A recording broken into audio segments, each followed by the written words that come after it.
5 strength sentry. Okay, we've been here before. All right, that's usually that's a pretty good strength for a sentry. The trace starts off at a trace 4, and that's a pretty good effect. It's like almost kind of like a janky in the run. Sort of, yeah. Because like they can still go through, but then they can't access anything.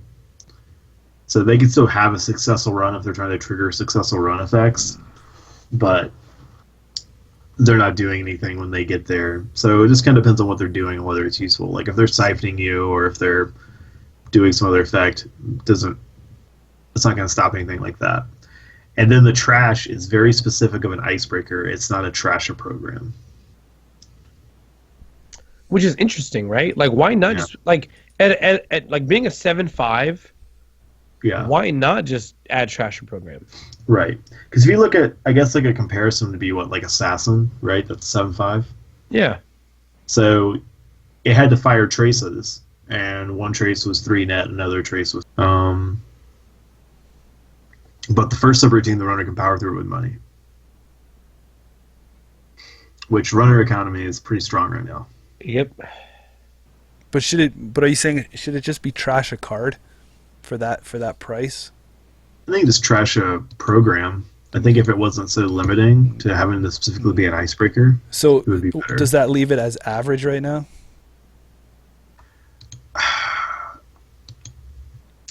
I kind of lean towards below average. Actually, bad. Haas is going bad. I'm going below. I'll say below. So. It plays in with your Norse, I guess, that theme. If you want another thing, but this guy doesn't want to be a Bioroid like everybody else.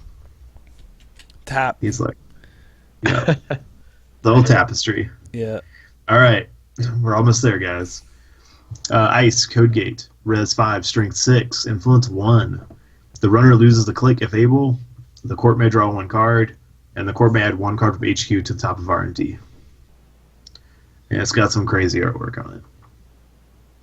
I mean, obviously this is ID and faction support. Yeah, it's 1 influence. Would you splash this? What decks would splash this?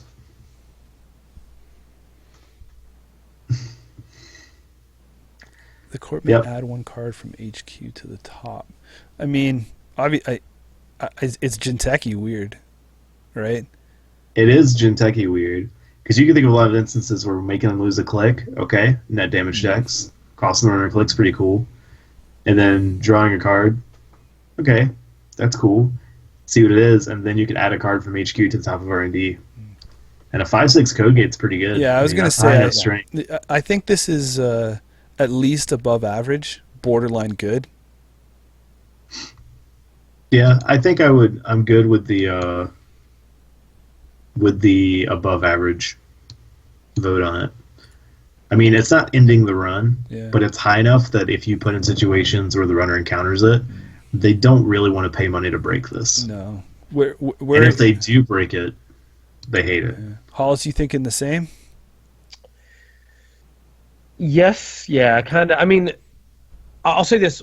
My opponent was playing this card in particular in their deck. I haven't played with it, but I played against it. And at the times at the times I ran against it, I was accessing like multiple cards. And so, or the times it fired, I was accessing multiple cards. So it actually felt like this wasn't too bad. Like, yeah, they're putting a card in their hand back on top of their deck as one of the subroutines, but they're also reducing their deck size. So in this weird sort of way, it almost incentivized, in addition to me running R&D, it then would incentivize me running HQ later, because I knew they got additional cards in their hand. And effectively, there were some instances where I let every part of this card fire and just said, whatever, I don't care. Yeah. Which I think is not that ridiculous. It's a 6 strength code gate. Like, that's not cheap. With 3 subs, that's not cheap. I saw someone post someone having subroutines. They're just going to let fire. Better call Slee. get your chief Slee shows up. It's like, what? That's 3 subroutines you're just going to let go off. Oh, I'm there. So funny. Yeah, I mean, I think it's I said above average at least. Where? And there's going to be instances where you can do some pretty annoying stuff with it, and it's taxing if the runner feels like they have to deal with it. Corey, where do you think in that list? Uh, Probably the bottom of above average. Done. Next up, It's an early blush there. Ultraviolet clearance. Okay, Man, we just got to pound these two clearances out. Masons at the bottom. 2 clearances and a mason left. Let's go. Perfect.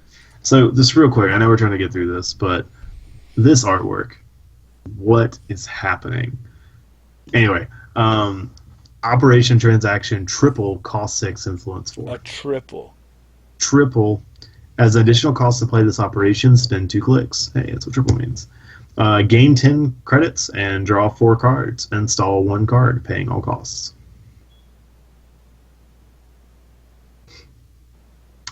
If there were hidden partitions in the server, I'd know. I'm the head of this department. I think this is good, isn't it? This is good. I mean, it's only 6 credits in your whole turn, but you net 4, get 4 cards, and install a card. I mean, isn't this like another great card for like CI decks?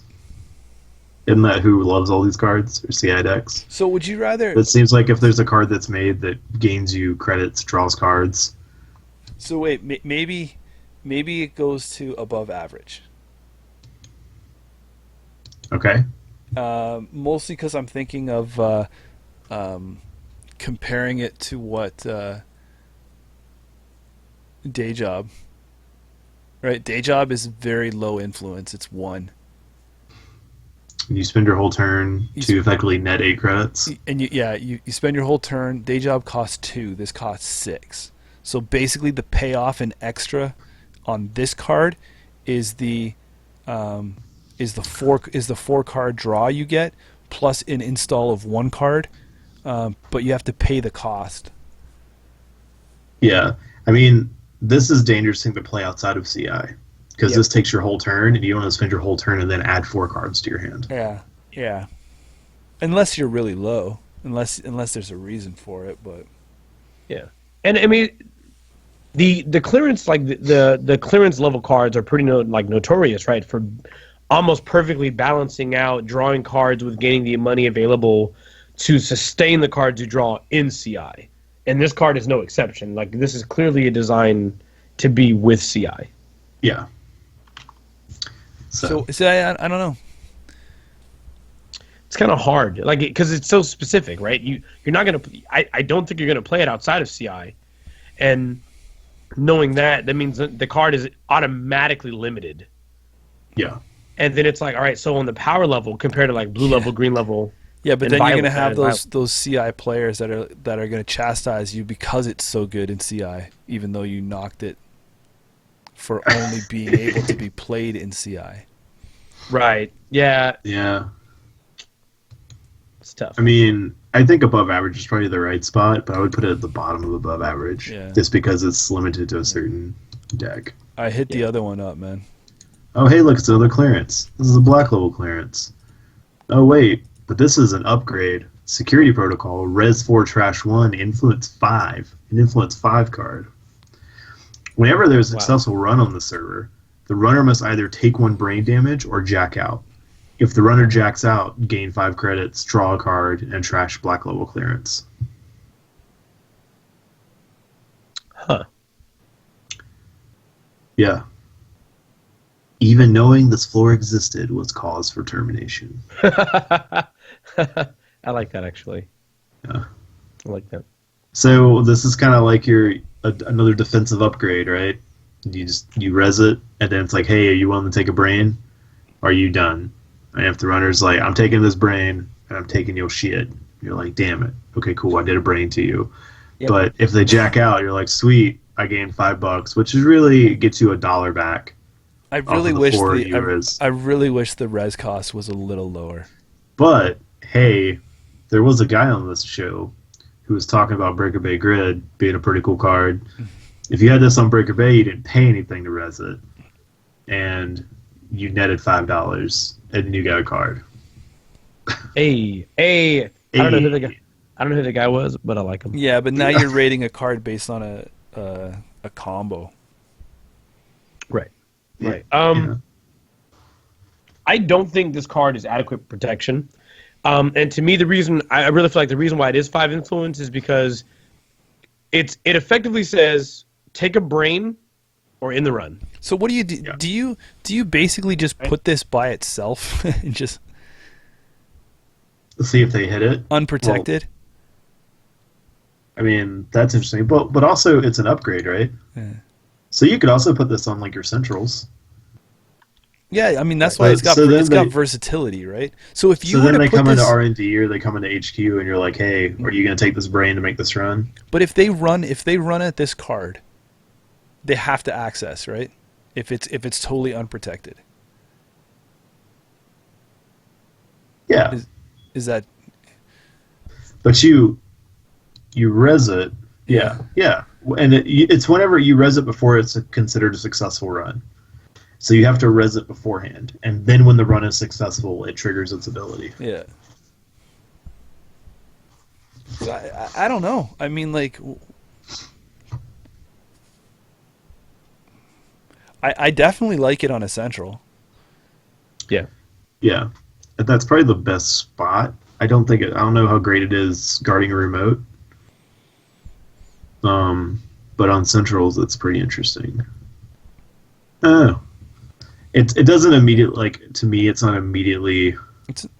It's not going to be an auto include. It's not going to be all that stuff. I think it's gonna have a home in certain decks. But yeah. I do think it's interesting enough to say that this is probably above average. Above average, eh? Yeah.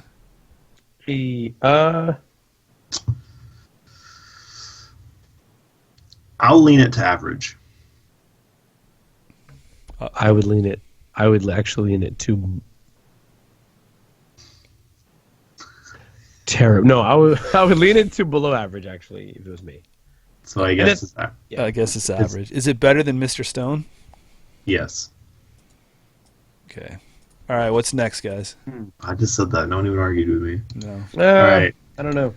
All right. So the last card we've got on this fun-filled episode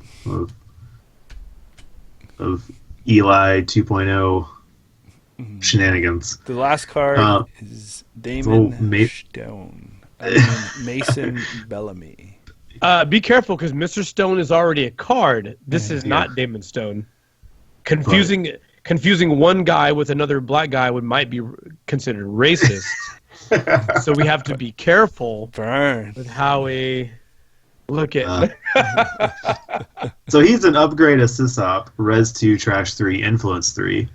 Whenever an encounter with a piece of ice protecting the server ends, in which the runner broke at least one subroutine, he or she loses a click if able.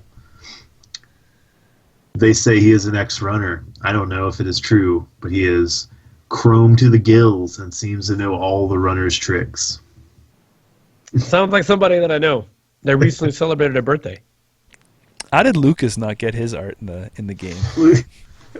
He didn't play his cards right. How's that little pun? Yeah. Isn't it 5 years? What?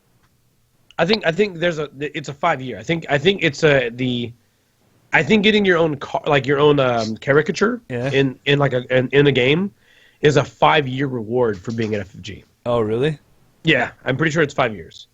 So I don't know if Lucas has been there for 5 years, but if he has, that means his card will be coming out soon. But I don't know in what game. So, what? Destiny? What?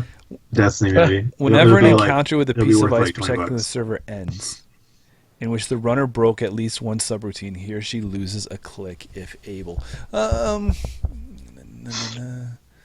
So, I mean, yeah, it's a nice way if you want to have something that interacts with Cedar, right? Or Cider.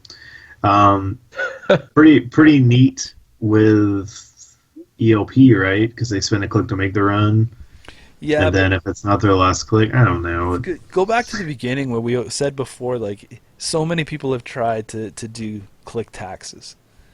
Yeah. Right? Like, look what you had before. Like, with, River Valley, ELP, Strongbox, like, you had all this shit available to you, but none of that stuff got played. Nobody really cared. I mean, is this just taking a click away from the end goal of I just got to advance some agendas out quickly? Yeah, and the thing that seems really weird, right, is if you see... I mean, this seems like I feel like you would only play this in Cedar, or however you say it. Yeah. Because, like, if you're playing against another deck and they're running Bioroids, and you know this is there, then you naturally would probably just spend clicks to break Bioroid subroutines. Because you're like, I'm going to lose them anyway. I'm just going to spend it. So I'll go down to my last click to get in. To me, I think this is so situational on the deck it needs to be in that it's just average. Yeah. Because I mean, if you put it in a deck, you're going to get value out of it that it complements.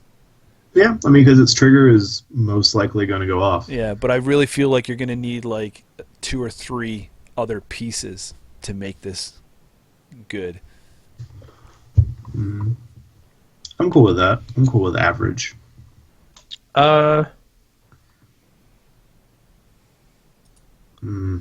Terrible. No, no. I actually think I agree with that. In Sadir, that's the obvious synergy. And beyond that, though, I think it's really hard to include because I feel like there might be, especially in the world of Caprice and still Ash, as long as Ash is in the game. I think there's probably going to be some better upgrades you can put there for it as a defensive upgrade. Yeah, I guess if you ran it in like a Next deck where it's like all Next dice, so it's not stuff that they can spend clicks to break, and you play like with the Ash, that type of game, it could be interesting. Just to tax the runner again, because they're already spending a ton of money in theory to get through a lot of the Next dice, and then he can tax them a click, and so he prevent it from coming back in to get the Ash. Three influences is hard on the versatility to move this. Yeah. Because it's so niche, right? Yes. I believe that's all of them, guys. Yeah, we did it. You know what? Thank you very much. I know at the end there we glitched out. We had YouTube server issues. For anyone that was tuning in, this video is probably in 15 parts. I'll have to look to splice it together. But this is adding to our episode catalog. Yeah. We just gained 3 extra videos. I really don't have anything else to say. Trying to wrap this up quick before it cuts out again. Thank you very much. Really appreciate it, guys. Check out the new alt art on the Patreon. Like, subscribe, do all that, fun stuff. Like it. He's coming around to it. Look at that. You broke him. The shirt may happen. Well, we're gonna see, but I may have it at the Atlanta Regional in July. We'll see. Oh man, it may be present. Anything else? Nah, man. I think we're good. That's it. Boom. Thank you for those who stuck around. Have a good night, guys. Thank you for staying around. Thank you. Only you can prevent forest fires. We're out. Thanks, guys. We'll see you next week as we wrap this stuff up. Shaper. See you then. If I release the album, I want my hands to be this big and my face to be that small. So people think I'm carrying my own face. How cool is that, right? Got him. We're out.